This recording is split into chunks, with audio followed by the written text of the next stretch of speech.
You've been hearing this term buyer's market lately in 2025, and you're wondering what the heck that means for you as a buyer or an investor. Buyer's market doesn't just mean prices, it means leverage. And if done correctly, I'm telling you, there is massive amounts of opportunity. In this video, I'm going to explain to you exactly what a buyer's market means, what you as a buyer of real estate should be doing to use this to your advantage. So first and foremost, what's a buyer's market? A buyer's market, most simply put, is when there's more sellers in the market than buyers. There's more inventory, meaning homes on the market, compared to how much buyer demand there is. And once you start seeing homes sit on the market for 30 days, 60 days, in some markets even 90 or 120 days, you know that you're most likely in a buyer's market. Now, there's tons of different variables to think about. A really bad house, poorly priced, might sit on the market for 120 days for no other reason besides that it's a bad house that's priced bad. But in a lot of markets across the country, we are starting to see this shift towards a buyer's market. I want you as a buyer to be prepared to do the things it takes to go out there and get yourself a good deal. Before I share an example, I just want to talk about some things, right, that are different in this market versus past markets. You don't have to rush into bidding wars. My buyers are, able to go view 3 or 4 different homes, discuss it, figure out what they're willing to pay for one or the other, and then make a reasonable offer and start negotiations. It's a lot different market than a lot of buyers have experienced where they're competing against multiple offers. They're really rushed to get this offer in as soon as possible. It's got to be above list price. It's got to remove contingencies, a lot of stuff like that. So leverage points for buyers. Let's discuss this. I want to show you an example of something you can do too, because I think that's powerful. But real quickly on, leverage points and, in a buyer's market, different things you should be thinking about as a buyer, or if you're an agent working with buyers. First and foremost, as you know, negotiate price. It's been on the market for 66 days and it's listed at $500,000. You're not getting $500,000. And as the agent on the buy side or the buyer, you've got to do a good job of getting the listing agent. Not all agents are created equal. They've got to communicate this to their sellers. Mr. and Mrs. Seller, I know Miss Johnson sold for $520,000 back in March. We're in a different market. Buyers are a little bit hesitant right now, and there's a lot more inventory. There's 3 times as much inventory in this neighborhood than there was back in March, and so buyers can be more choosy. And that's why your house has sat on the market for a little bit longer. We need to start considering some of these offers that are coming that maybe in the first 30 days,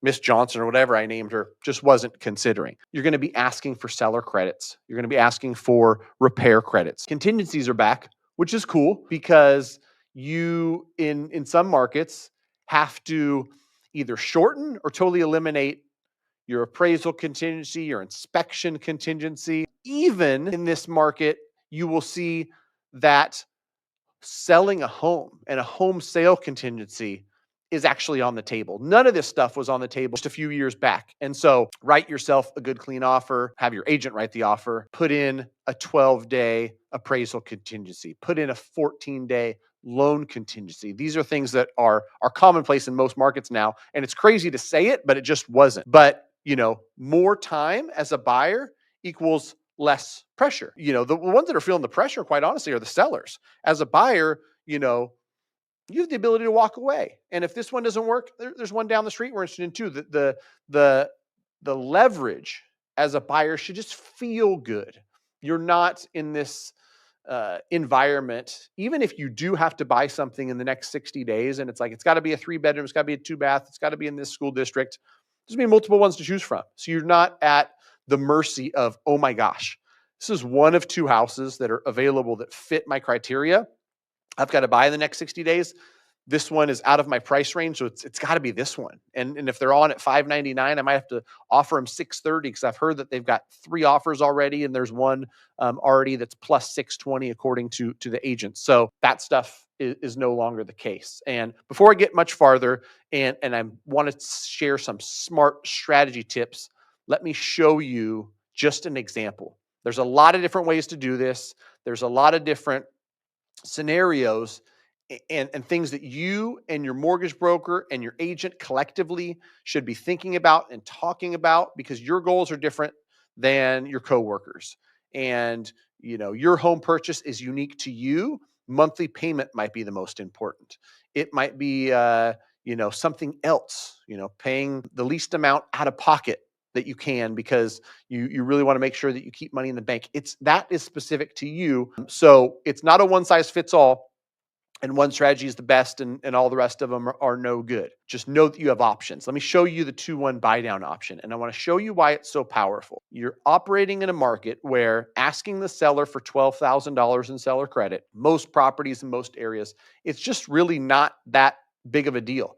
And that number is going to change. 12,000 just happens to be the number on this $600,000 purchase with a $480,000 loan. This specific purchase requires roughly $12,000 to get you a 2-1 buy down, meaning 2% lower in year one. That is 4.75% in year one, 1% lower in year two, 5.75%. And then it goes to 6.75% for your 25th payment, 2 years into this. And the power of this, which I've literally structured 100 of these probably over the last few years, is that $600,000 purchase, 20% down, 6.75% 30-year fixed. Now, this is not an offer to lend. This is not a specific quote. This doesn't have anything in there on how much the rate cost or what the person's credit score is. I even put the XXX over in FICO. So not an offer to lend. This is just an example for example purposes on interwebs. But all in, principal, interest, taxes, insurance, the whole kit and caboodle, $3,888. Now, I already did the math. If you got a $12,000 discount on this house, which you probably could if it was on the market for 28 days, you would save $77 a month and you would pay $38.11. Now, that's kind of one way of thinking. $12,000 off, sweet. This is a great neighborhood, and I love this house, and I got it for $12,000 less, and something sold down the street for $615 just 3 months ago. There's comps that support this thing being worth more than $600. I got it at $588. I win. But here's what I want you to consider: pay them $600, get a $12,000 credit. In the first year, you're saving over $600 a month. Quick math: $609 a month, $3,272. I know, because I have conversations with buyers every single day, monthly payment is a huge deal. Monthly payment is what drives a lot of decisions, and you need something that fits in your budget. So instead of saving $71 a month, why don't we save $600 in the first year and then save $300 in the second year? And then if by year 3 we're not able to refinance, maybe you're in this loan for 3 years total. I don't know. Nobody can promise you an interest rate in the future, but you refinance to 5.25 down the road, but you've saved a ton and you felt a lot less stress with that monthly payment. All right. Like, this is one example of, and I don't want to just, bore you with examples, but get creative.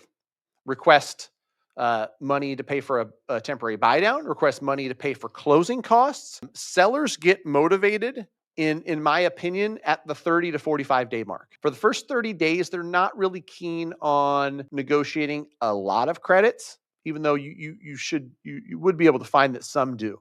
Some really need to sell. They're on to their next property. But look for the stuff that's been on the market for a while. Start to get a feel for your market. Talk to your mortgage broker about the options you have. Talk to your real estate agent about what you're looking to do. And like we talked about earlier, you're not in a rush in this market. It's a great feeling as a buyer to go out there and take advantage of a buyer's market where you have leverage. While I said you're not in a rush, I just had a conversation this morning with my buddy Michael Zuber, and I will tell you that when this market turns, whether that's rates coming down or people just feeling better about the economy and jobs and political happenings, when it does turn, less of this seller credit and concession and buyer's market feel is going to exist. And so you do want to act while the leverage is in your favor. I think that's about it. I don't want to tell you the cheesy date the rate and stuff like that. And you've heard on other videos how time in real estate and owning it over the long term, letting appreciation do the work is the thing. But that's about it. If we can help in any way, I'm more than happy to. Go to greatmortgagebroker.com. Hopefully this was helpful. When you're thinking about buying in the next few months, keep this stuff in mind. Everybody's market is different. So I'm not telling you you're going to negotiate 15% off the list price in your market. You might be in Florida and Texas and you're negotiating big, big concessions. You might be in another market that still feels competitive. A lot of parts of California still have a shortage of inventory, so it's not that, quote unquote soft, or it's not that far over to the buyer's market side of the pendulum. But a lot of markets are headed that way, and you can feel it and you can see it. If you're working with the right professionals, you're going to be in a position to negotiate a great deal for you and your family. Again, greatmortgagebroker.com if we can help. Thanks for watching. Talk to you soon. Bye-bye.